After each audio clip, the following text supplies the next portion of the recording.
दोस्तों, भगवान शिव की ये कथा सभी मनोरथों को पूरा करने वाली और सारे दुखों को दूर करने वाली है। इसलिए कथा को बीच में न छोड़कर पूरा अवश्य सुने। दोस्तों, एक असुर ने समुद्र में जन्म लिया। वो जालंधर नाम से प्रसिद्ध हुआ। वो यमराज के समान था। उसने तपस्या द्वारा अतुल पराक्रम प्राप्त किया था। उसने युद्ध में गंधर्वों, राक्षसों, नागों और राक्षसों सहित सभी देवताओं, यहाँ तक कि भगवान ब्रह्मा को भी जीत लिया था। देवताओं और ब्रह्मा को जीतने के बाद जब वो देवेशों के देव और विश्व के विनाशक भगवान विष्णु के पास गया, बिना विराम के रात दिन उन दोनों में युद्ध हुआ। जालंधर ने भगवान विष्णु को हरा दिया। देवताओं के स्वामी विष्णु को हराने के बाद उसने दिति के पुत्रों से कहा कि केवल शिव ही जीतने को रह गए हैं। उसको जीतना न्याय संगत है। युद्ध में मैंने सभी को जीत लिया है, केवल वही अजित बने हैं। हे दानवों, गणों के नेताओं और नंदी सहित शिव को जीतकर मैं तुम लोगों में शिव, ब्रह्मा, विष्णु और इंद्र के पदों को बांट दूंगा। जालंधर की बातों को सुनकर सब अधम मृत्यु का सामना करने में तत्पर पापी दानव लोग खूब गरजने लगे। उन दैत्यों को साथ में लेकर बलवान जालंधर रथ, हाथियों और घोड़ों पर सवार होकर अस्त्र शस्त्रों से लैस होकर शिव से युद्ध करने के लिए चल दिया। मेरु के शिखर पर स्थित शिव ने भी दानवराज को देखा।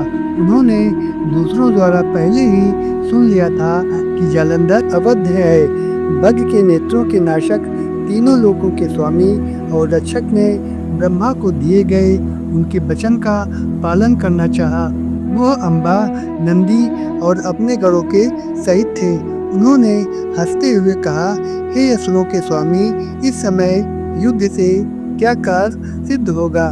तुम मेरे बाणों के द्वारा अपने शरीर को कटे और टुकड़े टुकड़े अंगों के साथ मरने का प्रयास प्रसन्नता पूर्वक कहने के लिए तैयार हो। कानों को विजेड़ करने वाले इस शब्दों को सुनकर असुरों की सेना के नायक ने भगवान शिव से कहा, हे विष्णुध्वज, हे देवताओं के देवता, हे महाबाहु, बोलना व्यर्थ है। हे शिव, मैं यहाँ चंद्रमा की किरणों के समान चमकते हुए शस्त्रों से तुमसे युद्ध करने के लिए आया हूँ। उसके वचन को सुनकर त्रिशूलधारी भगवान शिव ने सहज भाव से अपने पैर के अंगूठे से भयानक चक्र को समुद्र के जल पर खींच लिया।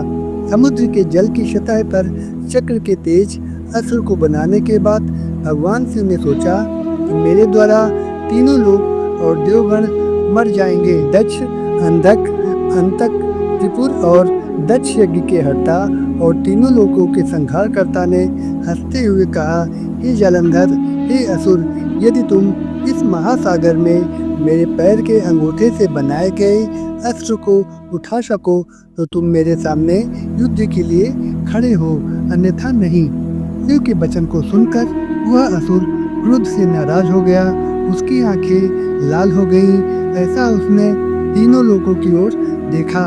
ऐसा लगा कि वो अपनी आंखों से इन तीनों लोगों को जला देगा। जालंधर बोला, हे शंकर, मैं अपने लोहिया गदा को उठाऊंगा और तुम्हारी और नंदी की हत्या कर दूंगा। जैसे गरुड़ जल के सांपों को मारता है, उसी प्रकार देवताओं सहित मैं तीनों लोगों को नष्ट कर दूंगा। मैं सब चर और अचर को इंद्र सहित मार डालने में समर्थ हूँ। हे महेश्वर, तीनों लोकों में कौन है जो मेरे बाणों द्वारा छेदने के योग्य न हो? मैंने अपने बचपन में अपने तपोबल से भगवान को जीत लिया था। बलि, ब्रह्मा और मुनिगण देवताओं के प्रमुखों सहित मेरे द्वारा युवावस्था में ही जीत लिए गए थे। मैंने पहले क्षण मात्र में संपूर्ण चर और अचर सहित तीनों लोगों को जला दिया। हे रुद्र, क्या तुमने तपस्या द्वारा किसी भगवान को पराजित किया है? जैसे पक्षी राज गरुड़ की गंध को सांप नहीं बर्दाश्त कर सकते, उसी तरह इंद्र, अग्नि, यम, कुबेर, वायु, वरुण और अन्य मुझको सहन नहीं कर सकते हैं। हे शंकर, न तो स्वर्ग पर न ही पृथ्वी पर मेरी भुजाओं का कोई प्रतिद्वंदी नहीं ठहरा। हे गरुड़ के स्वामी, मैं अपनी बाहुदंड की खुजलाहट मिटाने के लिए सभी पहाड़ों पर गया और उन पर आक्रमण किया। पर्वतों के राजा सभी पहाड़ों पर गया और उन पर आक्रमण किया। पर्वतों के राजा मंदर, श्रीमान नील, सुंदर मेरु पर मैंने अपने बाहुदंडों से आक्रमण किया। मेरु पर्वत तब गिर गया जब मैंने अपने बाहुओं की खुजली मिटाने के लिए उसको रगड़ा। मैंने लीलावश अपनी बाहुओं से गंगा को हिमवान पर्वत पर रोक दिया। मेरे नौकरों ने स्वर्ग निवासिनी स्त्रियों को पकड़ लिया और जेल में डाल दिया।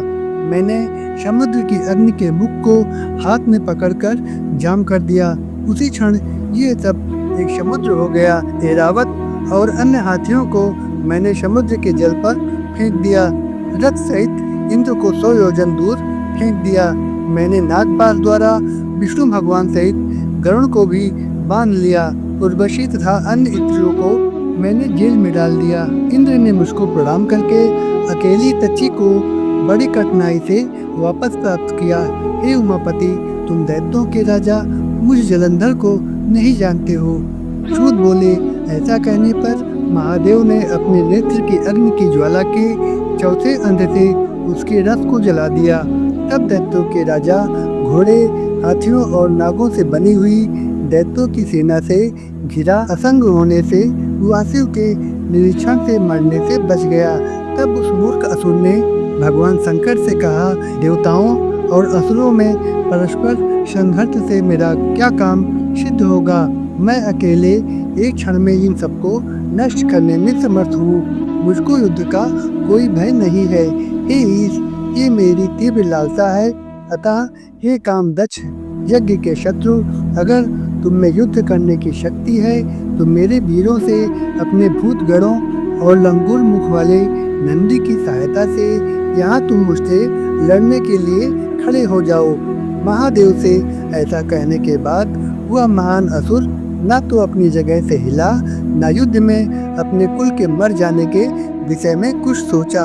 उस अभिमानी और उद्दंड स्वभाव वाले जलंधर ने अपने हाथों से ताली बजाई और सुदर्शन नामक गदा को पकड़ा।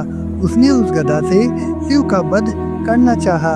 हे श्रेष्ठ ब्राह्मणों, उसने उस भारी गदा को प्रयास करके अपने कंधे पर रखा।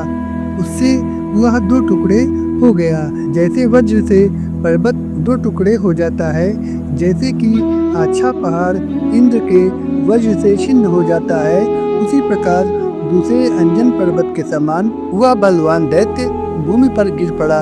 उसी क्षण उसके भयानक खून से वह पूरा स्थान ढक गया। इंद्र की आज्ञा से उसका खून और उसका मांस महारारो नामक नरक में पहुंच गया। वहां खून का एक गहरा गड्ढा हो गया। जलंधर को मरा देखकर देवताओं, गंधर्वों और पार्षदों ने सिंहनाद करके साधु साधु ऐसा कहा, जो कोई जलंधर के नाश की इस कथा को पढ़ेगा या सुनेगा या सुनाएगा, वह गणपति पद को प्राप्त होगा। तो दोस्तों, कहानी अच्छी लगी तो वीडियो को लाइक और चैनल को सब्सक्राइब अवश्य करें।